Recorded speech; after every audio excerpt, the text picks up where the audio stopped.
Yang realitas asli, jadi sesuatu itu, imitasi paling awal itu merefleksikan realitas, merefleksikan kenyataan. Misalnya tutup gelas ini melambangkan mungkin bikin atapnya biar nggak panas, biar nggak hujan, biar nggak, terus lahirlah ide tutup gelas. Refleksi dari realitas.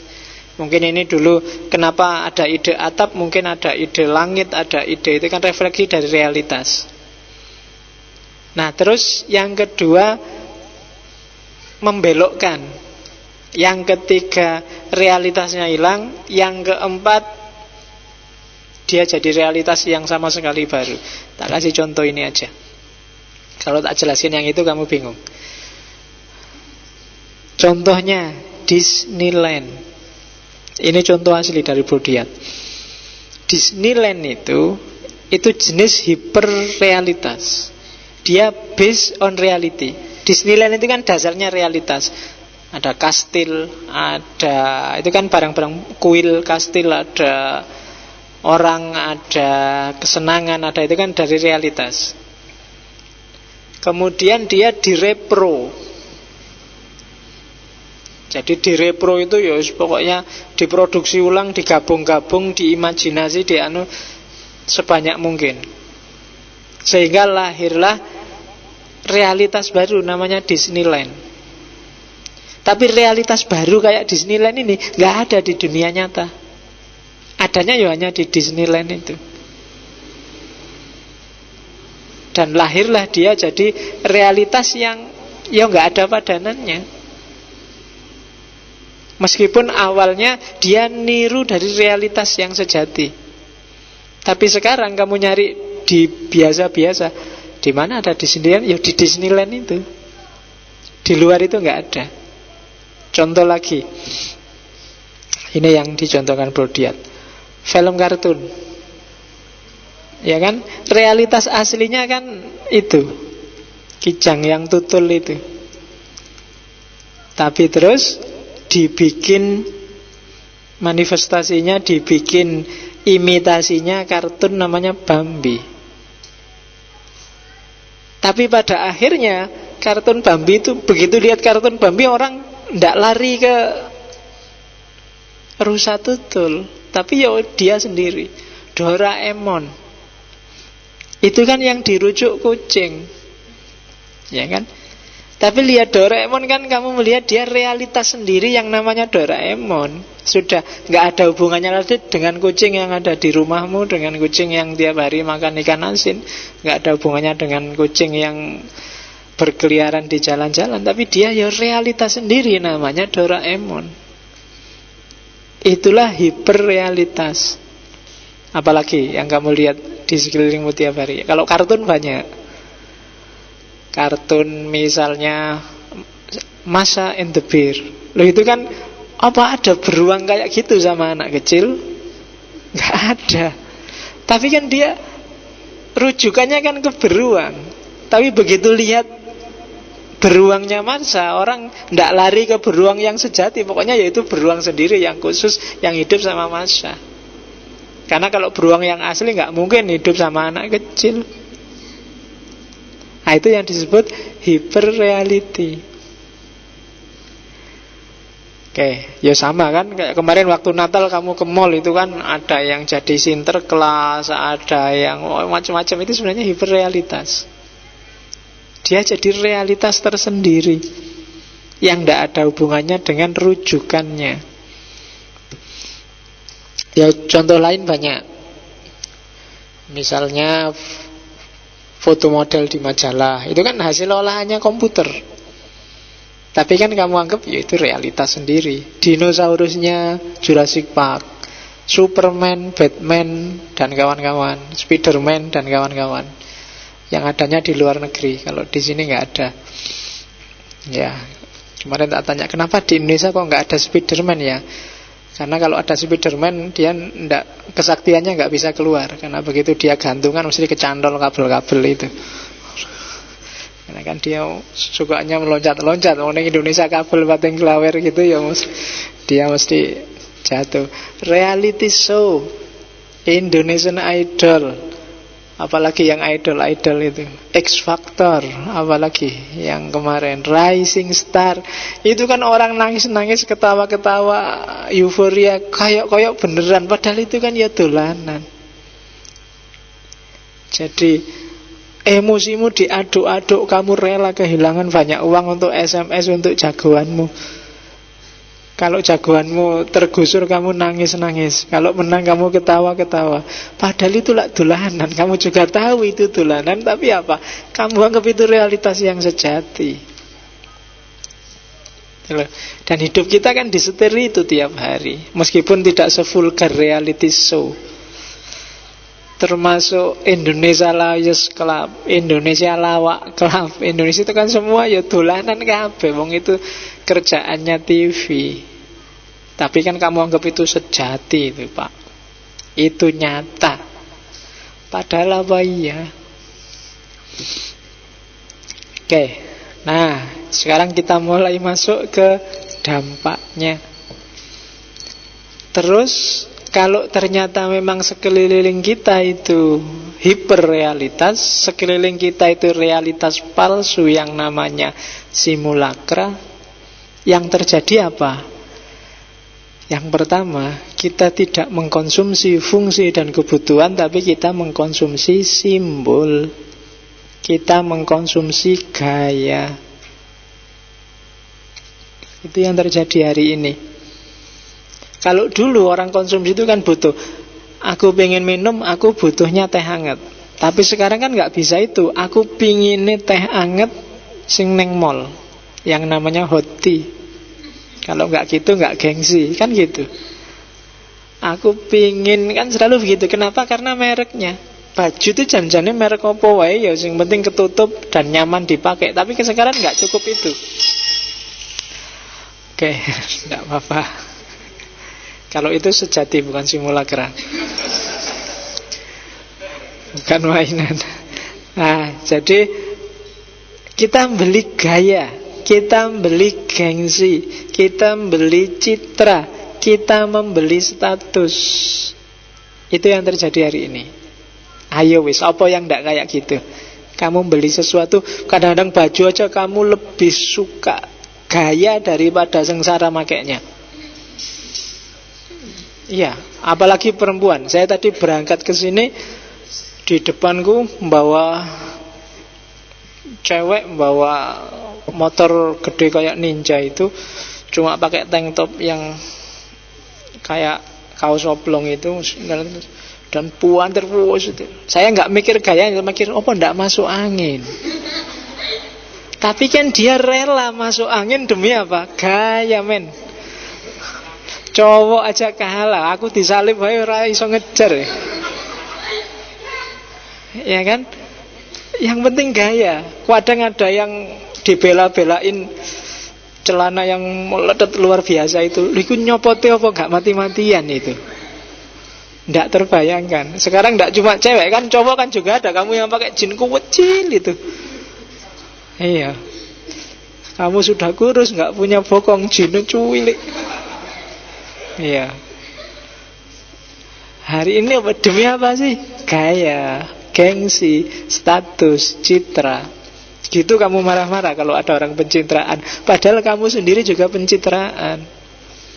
Ya meskipun gak gitu, kadang kamu, saya ingin dicitrakan jadi mahasiswa yang baik. Wah, kan terus kamu gitu, kuliah bajunya dimasukkan yang rapi, klimis, pakai sepatu, pakai tas yang bagus, kan rapi, masuk kelas ketok pintu, assalamualaikum Pak, waalaikumsalam. Oh, anak baik sekali kamu.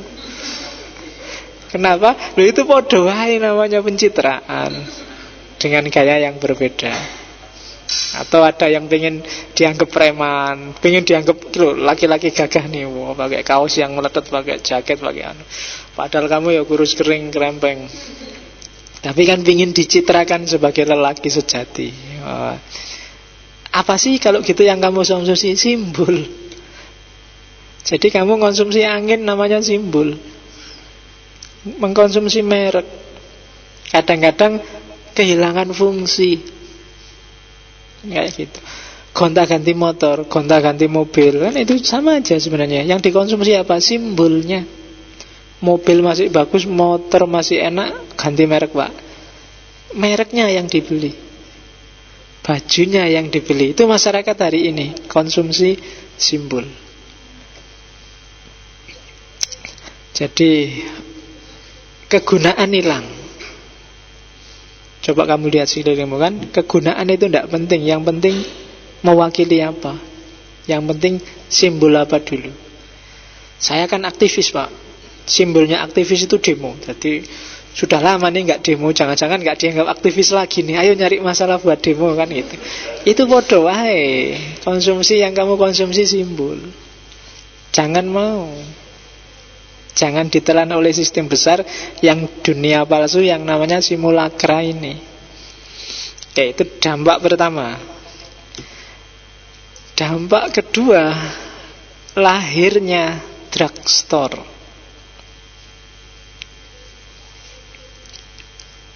Drugstore itu ya istilah harfiahnya toko obat.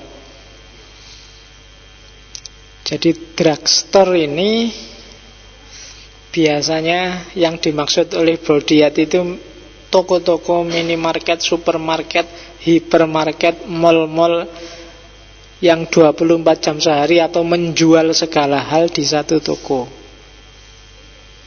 Jangan salah loh, ini kamu merasa kan enak Pak, dimudahkan Pak, one stop shopping. Itu kan enak Pak, sekali ke situ dapat segalanya. Enggak, kamu sedang ditipu oleh drugstore. Dengan itu apa? Daya konsumtifmu meningkat tajam. Gitu. Drugstore ini bikin kita mengalami dehumanisasi yang luar biasa, tapi kamu nggak sadar. Begitu masuk ke sana, kamu kan nggak diperlakukan sebagai manusia, tapi sebagai objek, sebagai komoditas. Kalau SPG-nya senyum-senyum padamu, itu bukan karena dia suka padamu. Yang dia sukai kan cuma dompetmu. Keluarkan isinya, jangan cuma lihat-lihat, kan gitu maunya. Maka dia senyum padamu. Dan senyumnya ya mesti nggak senyum terus, itu senyum basa-basi kok. Biar kamu, cuma jangan ngomong ya. Cuma kamu ngomong, kalau ada SPG senyum, mbak basa-basi ya. Wah, kamu bisa Jadi begitu kamu masuk ke sana, itu ndak ada masalah kamu jelek kah, kamu kayak nggak apa-apa. Yang penting bawa uang, kan cuma itu aja. Apakah kamu kiai apa gendro, ndak masalah. Yang penting bawa uang ke sana dan dibelanjakan. Dan karena dia one stop shopping, yang semula nggak butuh, kamu bisa jadi butuh loh. Kalau kamu masuk mall, masuk drugstore, masuk hipermart, supermarket.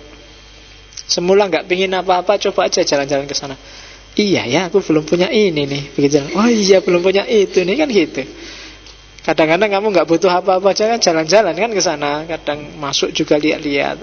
Dari nggak butuh jadi butuh. Dan itu pinternya pemilik modal dengan drugstore-nya. Dan ini kan banyak yang 24 jam.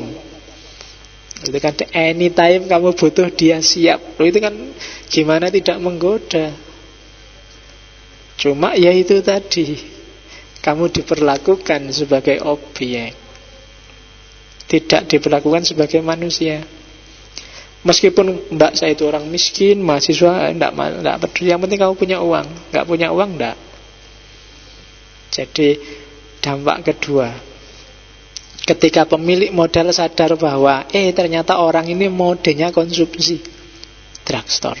Makanya sekarang apa-apa logikanya, logika pasar, itu dampaknya drugstore.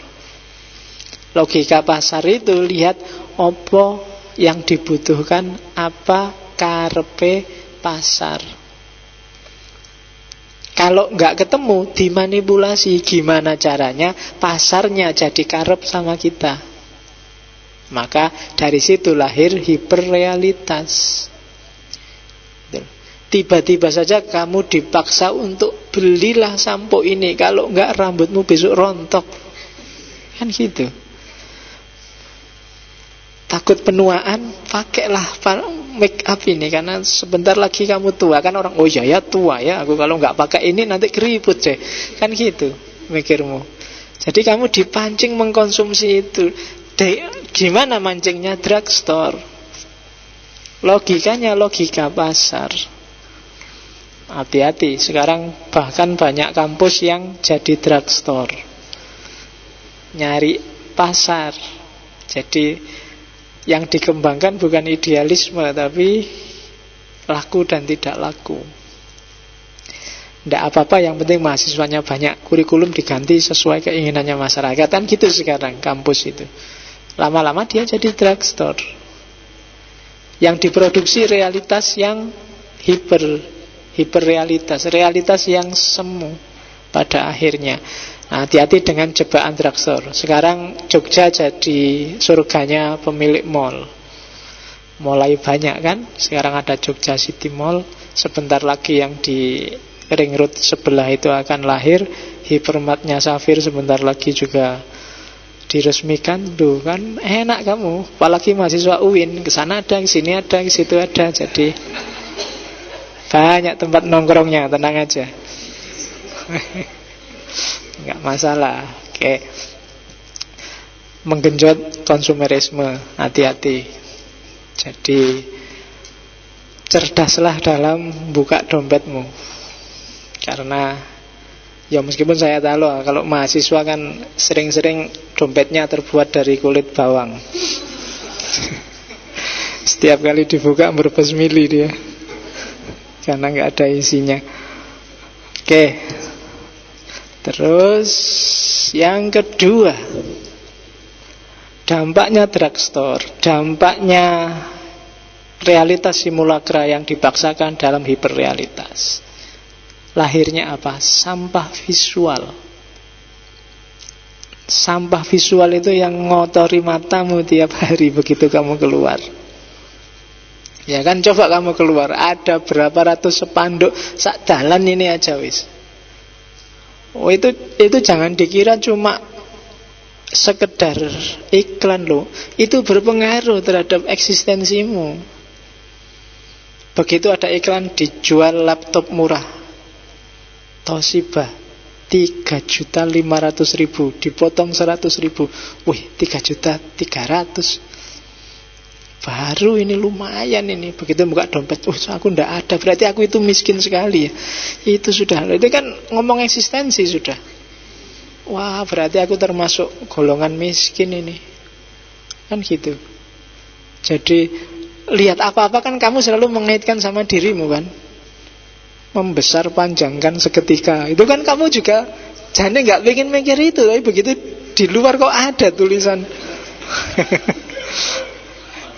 Kamu kan terus mikir, milikku besar panjang enggak ya? Itu kan namanya sampah visual. Itu kan masuk semua ke memorimu. Apa yang masuk ke akalmu kan berpengaruh secara eksistensial. Apalagi di bak truk itu. Sekarang bak truk itu kan lucu-lucu. Tadi saya lihat mikirnya agak lama saya. Jadi isinya lali rupane eling rasane. Loh, itu kan khas itu. Oh, itu mikir. Oh, no ya, lali rupane tapi eling rasane. Yang banyak kan kutunggu jandamu. Ada lagi yang motor itu kan biasanya di seber belakang ditulis yang di belakangku monyet. Wah, itu kurang ajar tenan iki lagi. Lagi neng buri nunggu lampu merah kok tulisannya yang di belakangku monyet. Yuk minggir-minggir dikit lah biar enggak di belakangnya pas. Oh, itu kan sampah visual. Bikin kita mikir aneh-aneh. Aduh, ada yang murninya cintamu tidak semurni solarku. Ada yang gitu. Ini kan bak truk lucu-lucu. Pulang malu, tidak pulang rindu. Nah, mahasiswa sih nggak lulus-lulus ya mesti. Mulai isin orang Bali kok kangen ya. Nah, itu sampah visual di mana-mana loh. Nah, itu mempengaruhi eksistensi. Jadi menegaskan bahwa ternyata saya itu tidak berarti ya, aku tidak bisa mengkonsumsi itu. Ternyata selalu begitu. Kamu lihat HP, wah HP merek terbaru, HP ku kok jelek ya. Kapan aku bisa tuku HP anyar? Lu kan kamu jadi meratapi hidupmu gara-gara apa? Sampah visual tadi. lihat gambar cewek cakep besar gitu, oh ada cowok gagah besar di sebelahnya, aku kok enggak kayak gitu ya, kira-kira. Nah, kan kamu jadi menyesali dirimu. Kira-kira besok pasanganku bisa kayak gitu, enggak ya ngaku kayak gini, kan jadi mikir aneh-aneh. Kenapa kamu bisa kayak gitu? Sampah visual. Jangan disepelekan. Di sekelilingmu ada apa aja yang di sekelilingmu yang sebenarnya bukan maksudmu, itu bisa berpengaruh dalam eksistensimu. Itu yang disebut sampah visual. Nah, dampak selanjutnya adalah jarak sosial atau distingsi.